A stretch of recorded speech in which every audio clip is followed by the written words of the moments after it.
Y van pasando los años y al final la vida no puede ser solo un tiempo que hay que recorrer a través del dolor y el placer. ¿Quién nos compuso el engaño de hacernos creer que la vida era eso, apostar a no perder? La libertad es la letra de Luis Eduardo Aute, que es una canción para tener muy en cuenta en unos tiempos en los que la palabra, la expresión, no puede ser una moneda de cambio para ningún trueque. Y la palabra, la música, como la de Australian Blonde, es lo que viene ahora mismo.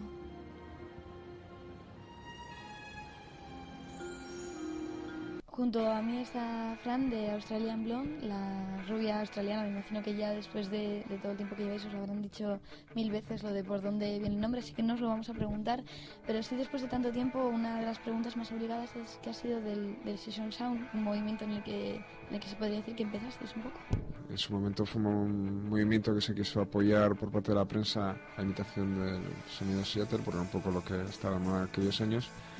Y ahora lo que queda, pues hay grupos que surgieron en aquella época, pues que siguen en activo, como por ejemplo Nosotras o Paulina La Playa, Nacho Vegas, Mantarray siguen tocando, y no sé, el Doctor Explosión siguen tocando, o sea que, bueno, Pedro Vigil ha montado su proyecto con Eddie Moses y también hace sus discos en solitario. Pues no, yo creo que hay mucha gente que todavía sigue haciendo cosas y de hecho creo que la gente que continúa está haciendo ahora sus mejores discos, ¿sabes? Que quizá lo que nota está teniendo es esa cobertura de boom que tuvo en su momento, claro, pero sí que sigue. Pero bueno, eso es normal, eso pasa con todo, ¿no? Cuando algo está de moda, pues pasa, ¿no? Y eso es normal. Este último disco, que estáis como un niño con zapatos nuevos, me imagino, se puede decir, y aunque esta pregunta parezca tonta, a veces no lo es, se puede decir que es vuestro mejor trabajo, por eso de que el último suele ser, pero a Michael Jackson no le ha pasado que lo último sea lo mejor. Es una frase que digo en el disco que bueno, después de llevar 10 años tocando, pues muchas veces te planteas dejarlo y dejar una etapa. Lo que quiero decir es que hemos sacado este disco porque después de muchos problemas y de pensar en dejar el grupo, nos hemos encontrado con que el disco nos gustaba y que nos apetecía tocar y grabarlo. Por ejemplo, tenéis unas influencias que pueden pasar desde cosas como Lemonheads o también a veces la música negra, que creo que a ti además te gusta mucho, Billie Holiday, Motown. Las influencias del grupo, pues sí, nosotros cuando empezamos sobre todo nos fijábamos en ciertos grupos de aquella época, como eso, lo mencionaste vos, Lemonheads, Dinosaur Jr., Buffalo Tom, Teenage Fan Club sobre todo, y grupos que recogían un poco la herencia de clásicos de los 60 como los Beatles, los Bears, Beach Boys, que son grupos que siguen gran pasos, que siguen siendo muy influentes en nuestra música, pero también nos hemos abierto a, como tú dices, a grupos artistas negros, sobre todo de finales de los 60 y principios de los 70.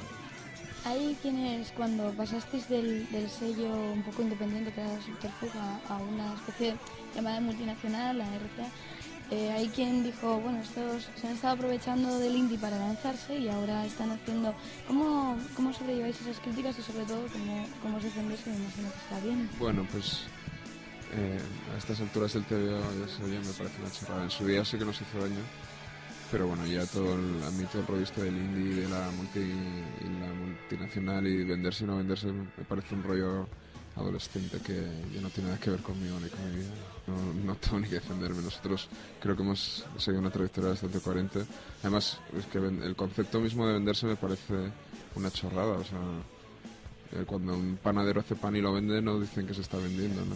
Y nosotros lo que hacemos es canciones. Siempre hemos hecho las canciones que hemos querido. Nunca hemos hecho canciones pensando en que íbamos a ser artistas masivos, ni mucho menos. Siempre nos dimos cuenta de que siempre tendríamos un público limitado.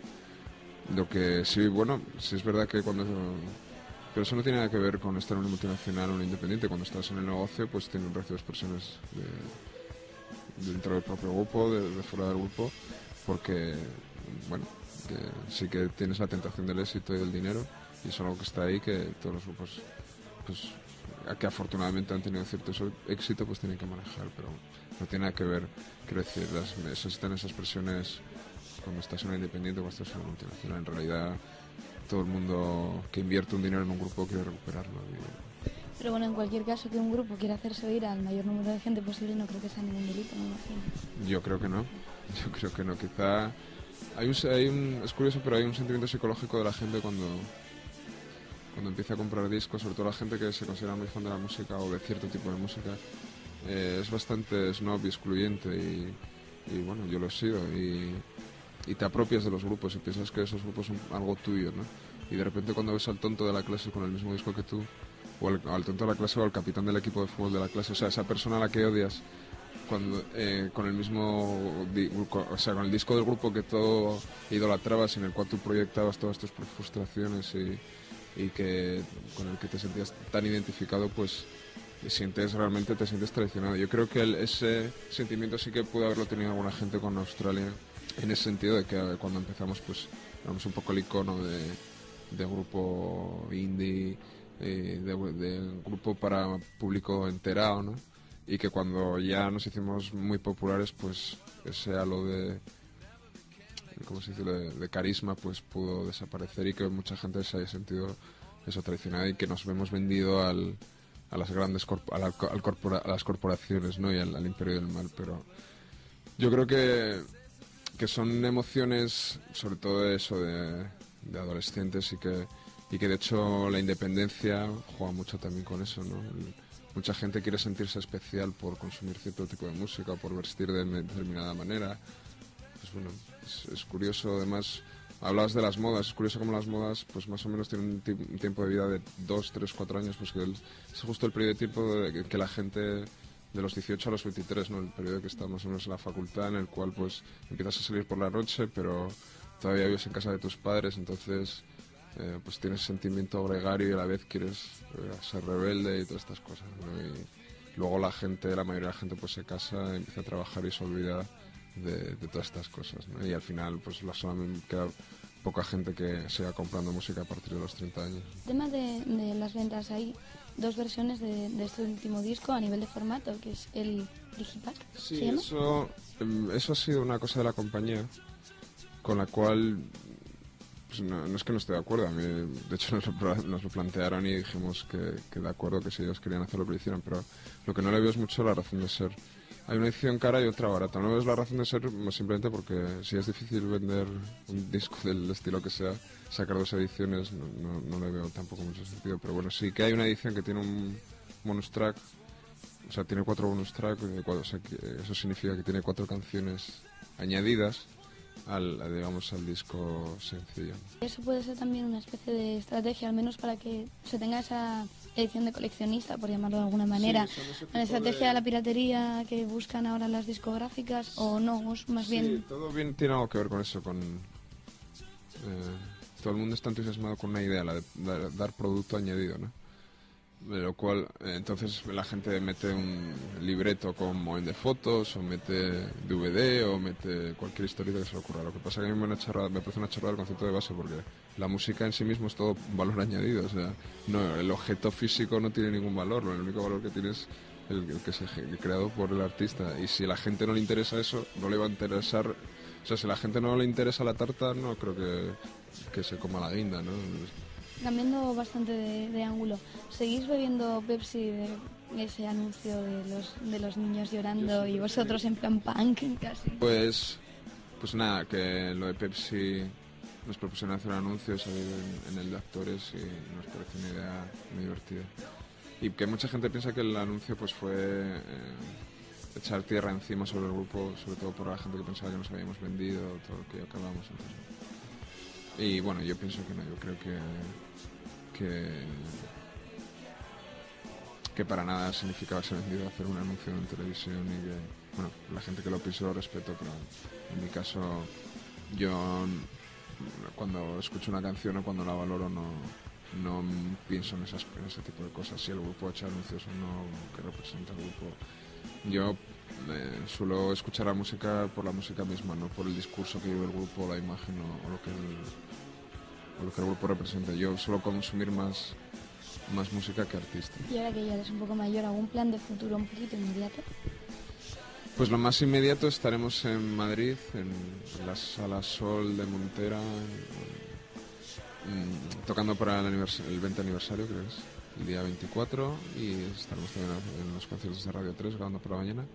Y el día 26 estaremos en Gijón, en la Sala del Beniz, tocando bueno, para el Festival de Cine de Gijón.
El ahogo puede ser por aire o por agua, por multitud o vacío. Una falta que puede convertirse en arte si justo en el momento adecuado recuperamos la respiración.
Los libros son esos habitantes callados hasta que destapamos la caja de Pandora. El desvelo de todos los males y los libros viene hoy de la mano de Álvaro. He traído 3 libros que son este Jim Thompson, La sangre de los King, que está muy bien, así novela negra y tal. Vale cualquiera de Jim Thompson, aunque ya he traído este porque el que tenía por casa, la verdad es que a mí me gustan casi todos. Es un tío así muy salvaje, pero también muy auténtico. Es un escritor de novela negra que trabajó de obrero cuando la Gran Depresión en Estados Unidos, entonces de lo más auténtico. Normalmente los escritores así de novela negra, si te fijas, suelen ser todos en plan académicos y que lo que escriben suele ser siempre cosas que no conocen personalmente, y este, sin embargo, cuando habla de cosas, la mayoría las ha vivido él o, vamos, le suenan de verdad, vaya. Este, por ejemplo, habla de los años 10 o incluso el siglo XIX, no estoy muy seguro, vamos, de tiempos más viejos, más antiguos y tal. Y es de un terrateniente que se va a morir y tiene 3 hijos y los hijos pelean por las tierras del padre. Está muy bien otro de este Jim Thompson que se llama 1280 almas, que también es todavía más salvaje que este. Mucha gente que escribe novela negra la escribe porque se supone que es fácil y el problema es que habla de personajes que ellos no conocen, porque si te fijas, un escritor suele ser universitario, una persona que se mueve por ambientes muy intelectuales. La novela negra habla de lo contrario, de gente que es totalmente contraria al ambiente más intelectual, normalmente. Entonces sí que es verdad que queda muy poco auténtico. Y sin embargo, pues una de las ventajas de este tío es que de lo que habla pues lo conoce. Él trabajó en 20 empleos distintos toda la vida, y cuando empezó a crecer como escritor pues escribió el guión de Senderos de Gloria, y así en Hollywood empezó a tener más éxito. Pues llegó McCarthy, era más o menos muy de izquierdas el tipo, quedó muy negado como escritor, entonces tenía que escribir 2 libros al año para ganarse la vida. Era también realmente como escritor era también un escritor muy obrero, digamos, ¿no? Y hasta los 70, que en Francia les empezó a gustar más, pues no le empezaron a considerar mejor en Estados Unidos, y ahora se le considera pues probablemente uno de los mejores de novela negra de los 50, 40. El otro libro del que quería hablar era este, No habrá más penas ni olvido. Es así muy cortín, se puede leer en una tarde si te pones a ello. Al final del libro te sacan un montón de declaraciones de escritores y editores y gente así que dice que el libro es así una metáfora política sobre el problema argentino y tal, y te lo tienen que explicar así porque tú cuando lees desde la página 7 hasta el final del libro, lo único que hay son disparos. O sea, empiezan pegándose tiros y al final acaban pegándose tiros todo el tiempo. Es casi un guión de cine, es una historia así que se lee muy rápido y que está muy entretenida, y sin embargo a la vez es una metáfora política también que explica cosas interesantes y vamos, está bastante genial este libro. O sea, se olvida de cualquier cosa que sea escribir bien. Escribe bien, pero se olvida de intentar escribir bien, digamos. Es eso, va a lo bestia, ¿no? Escribe lo más rápido que pueda y una historia que la puedas leer lo más rápido que puedas también. Es una historia además es que es una historia muy parecida a los western americanos de John Wayne y tal, lo que pasa es que con argentinos. Del principio de la dictadura había unos que eran peronistas que estaban a favor, digamos, del Perón de siempre, y otros que eran peronistas, nuevos peronistas, que iban a estar luego a favor de la dictadura militar. Entonces es una guerra entre nuevos y viejos peronistas. O sea, es un poco el tema con que todos se dicen a sí mismos peronistas y defienden una idea propia de lo que es el peronismo. En aquella época... Mira, aquí es que es difícil de entender, pero con un poco que te pongas, un poco empeño que pongas, lo entiendes bastante rápido. Pues el tercer libro traje este de Pavese y El oficio de vivir y El oficio de poeta. Son dos libros, ¿no? Son las reflexiones del tipo que era un escritor y tal, que acabó suicidándose, o sea, el típico escritor ahí atormentado, impotente, o sea, un montón de problemas, y el diario de su vida y de las paranoias que tenía para escribir las cosas, ¿no? O sea, todo lo que se iba imaginando para escribir cada historia, que luego son libros de verdad. Pues aquí es un poco como eso, el cuaderno de cada uno de esos libros y reflexiones que tiene vitales, y acaba con la última frase que escribió antes de suicidarse. O sea, es un libro así muy eso, para los que les gusten así la vida de los escritores y lo que les pasa por la cabeza a los escritores y todo esto, pues yo creo que es de lo mejor. Porque además el tío tenía mucha inventiva, mucha capacidad así de poeta y tal, estaba muy bien. Y está bastante bien traducido, me gusta la traducción. Pues es italiano, fue partisano, fue comunista, estuvo exiliado por los años 30, te mandaban a un pueblo de alguna región perdida de Italia y era como si te mandaran a África, ¿no? Era una cosa así que gente que ni siquiera hablaba italiano, de aquella, no tenían electricidad ni nada por el estilo, vamos. Y te mandaban allí, te dejaban allí como 2 o 3 años. Y era en Italia, vamos, y luego ahora mismo igual te lo haces en 4 horas, desde Roma a esos pueblos. Fue comunista, pero bueno, el tío siempre fue muy atormentado, ¿no? Tenía crisis espirituales, intentaba volver al catolicismo, pero luego tampoco se lo creía.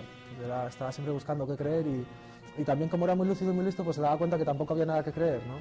Y escribió bastantes libros, algunos muy buenos. Le gustaba mucho la literatura inglesa y tradujo muchos libros ingleses. O sea, fue el que trajo la novela más parecida a la novela negra, el primero a Italia.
Hay noches que deberían ser la vida, dice el poeta Felipe Benítez Reyes. Algunos dicen de él que es un poeta meramente anecdótico.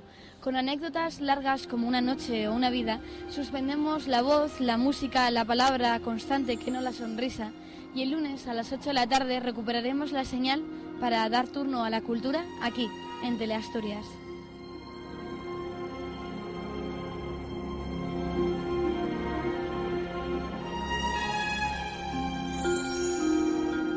Está teniendo esa cobertura de boom que tuvo en su momento, claro, pero sí que sí. Pero bueno, eso es normal, eso pasa con todo, ¿no? Cuando algo está de moda, pues pasa y eso es normal. Este último disco, que estáis como un niño con zapatos nuevos, me imagino, se puede decir, y aunque esta pregunta parezca tonta, a veces no lo es, se puede decir que es vuestro mejor trabajo, por eso de que el último suele ser, pero a Michael Jackson no le ha pasado que lo último sea lo mejor. Es una frase que digo en el disco que bueno, después de llevar 10 años tocando, pues muchas veces te planteas dejarlo y dejar una etapa. Lo que quiero decir es que hemos sacado este disco porque después de muchos problemas y de pensar en dejar el grupo, nos hemos encontrado con que el disco nos gustaba y que nos apetecía tocar y grabarlo.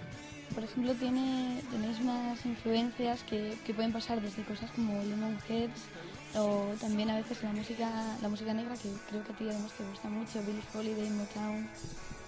Las influencias del grupo, pues sí, nosotros cuando empezamos sobre todo nos fijábamos en ciertos grupos de aquella época, como eso, lo mencionaste vos, Lemon Heads, Dinosaur Jr.,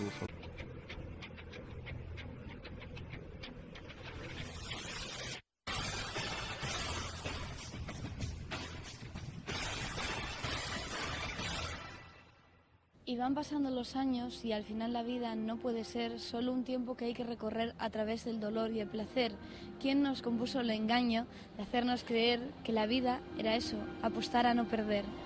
La libertad es la letra de Luis Eduardo Aute, que es una canción para tener muy en cuenta en unos tiempos en los que la palabra, la expresión, no puede ser una moneda de cambio para ningún trueque. Y ahora lo que queda, pues hay grupos que surgieron en aquella época, pues que siguen en activo, como por ejemplo Nosotras o Paulina La Playa, Nacho Vegas, Mantarray siguen tocando, y no sé, el Doctor Explosión siguen tocando, o sea que, bueno, Pedro Vigil ha montado su proyecto con Eddie Moses y también hace sus discos en solitario. Pues no, yo creo que hay mucha gente que todavía sigue haciendo cosas, y de hecho creo que la gente que continúa está haciendo ahora sus mejores discos, además. Que quizá la palabra, la música, como la de Australian Blonde, es lo que viene ahora mismo.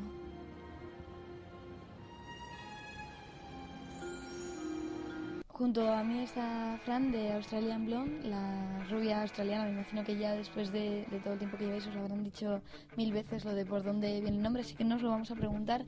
Pero sí, después de tanto tiempo, una de las preguntas más obligadas es qué ha sido del Session Sound, un movimiento en el que se podría decir que empezasteis un poco. En su momento fue un movimiento que se quiso apoyar por parte de la prensa a imitación del sonido Seattle, porque era un poco lo que estaba en aquellos años.